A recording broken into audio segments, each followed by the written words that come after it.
नमस्कार। चलिए आज एक ऐसे सवाल पर बात करते हैं जो हम सबके दिमाग में कभी ना कभी तो जरूर आता है, खासकर जब हम अपने फेवरेट स्टार्स की लाइफ को देखते हैं। सवाल सीधा सा है, रील में कॉमेडी पर रियल में ट्रेजेडी क्यों होता है ऐसा? आइए मिलकर समझते हैं इस दिलचस्प टॉपिक को। और असल में यही है आज का हमारा सबसे बड़ा सवाल। हंसाने वाले रोते क्यों हैं?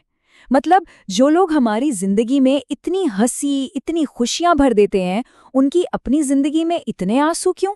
सोचने वाली बात है ना?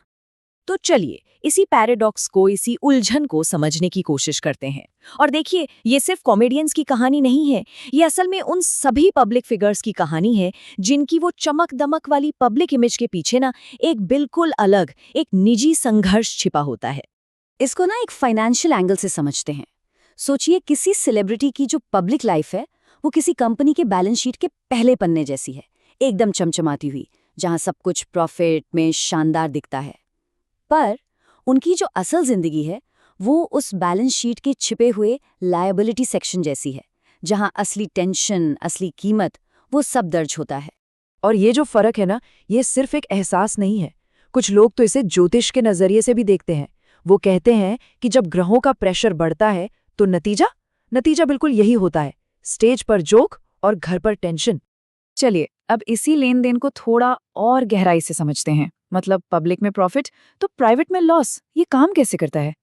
क्योंकि शोहरत की दुनिया में ना हर चीज की एक कीमत होती है, और अब हम उसी कीमत की बात करने वाले हैं।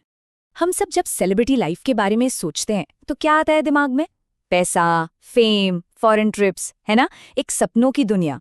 लेकिन असलियत थोड़ी अलग है। वो है मीडिया का प्रेशर, अफवाहें और प्राइवेसी का तो नामो निशान तक नहीं। तो जो दिखता है और जो असल में होता है, उसमें जमीन आसमान का फर्क है। ज्योतिष की दुनिया में ना इसे कहते हैं कॉस्मिक गिव एंड टेक। मतलब एक हाथ से लो, दूसरे हाथ से दो। शुक्र ग्रह यानी वीनस आपको ग्लैमर और फेम तो दे देगा, पर फिर शनि यानी सैटर्न आके पूछेगा, भाई बिल का है? सीधा सा मतलब है, लाइफ में कुछ भी फ्री नहीं मिलता, हर चीज की कीमत चुकानी पड़ती है। और पता है, ये सिर्फ सेलिब्रिटीज की कहानी नहीं है, ये हम सबकी कहानी है। जैसे कॉर्पोरेट वर्ल्ड में बोनस मिलता है तो वीकेंड कुर्बान हो जाता है, ठीक वैसे ही एंटरटेनमेंट की दुनिया में स्टारडम मिलता है तो एक नॉर्मल जिंदगी हाथ से चली जाती है। ये तो एक यूनिवर्सल बैलेंस है जो हर जगह, हर किसी पर लागू होता है। तो अब जरा ज्योतिष के लेंस से देखते हैं।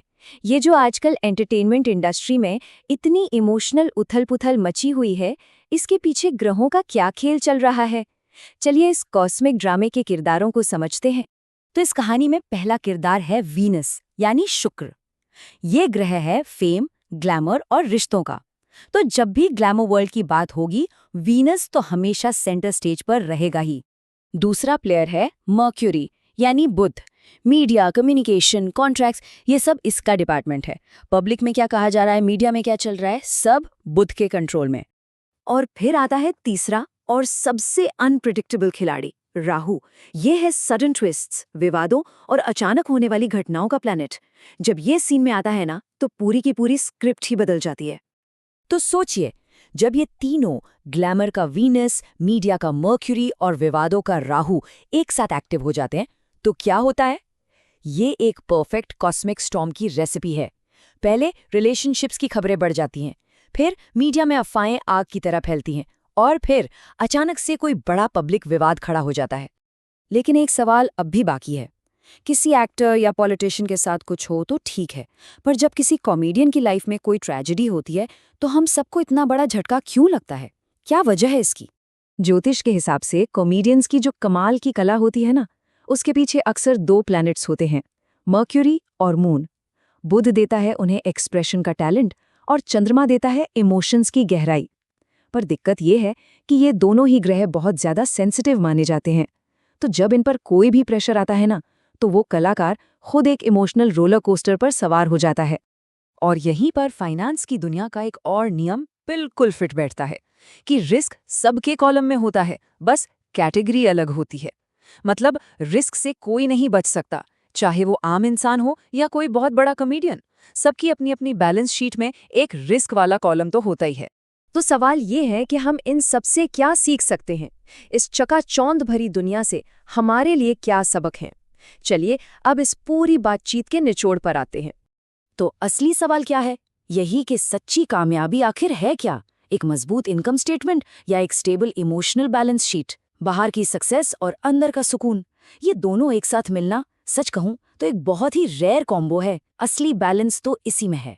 तो अगली बार जब भी किसी सेलिब्रिटी को देखें तो बस इतना याद रखिएगा, हाँ, उनका स्टेज बहुत बड़ा है, पर उनकी जिंदगी भी एक एग्जाम हॉल ही है, जहां हर कदम पर, हर पल उन्हें परखा जा रहा है। और आखिर में एक बात जो हम सबके लिए है, जिंदगी कोई फिल्म नहीं है जहां एंड में सब कुछ ठीक हो ही जाता है। नहीं, ये तो एक लॉन्ग टर्म इन्वेस्टमेंट प्लान जैसा है। कभी मार्केट ऊपर जाएगा, कभी नीचे, बस सब्र रखना बहुत जरूरी है। और यहीं पर हम आज की बातचीत के सबसे ज़रूरी हिस्से पर आते हैं। देखिए, चाहे ज़िंदगी के फाइनेंशियल ग्राफ्स हों या कुंडली के सितारे, इन सबसे ऊपर हमेशा दो चीज़ें होती हैं, हमारा कर्म और हमारा कॉमन सेंस। आखिर में तो हमारे फैसले और हमारे काम ही तय करते हैं कि हमारी कहानी किस मोड़ पर जाएगी।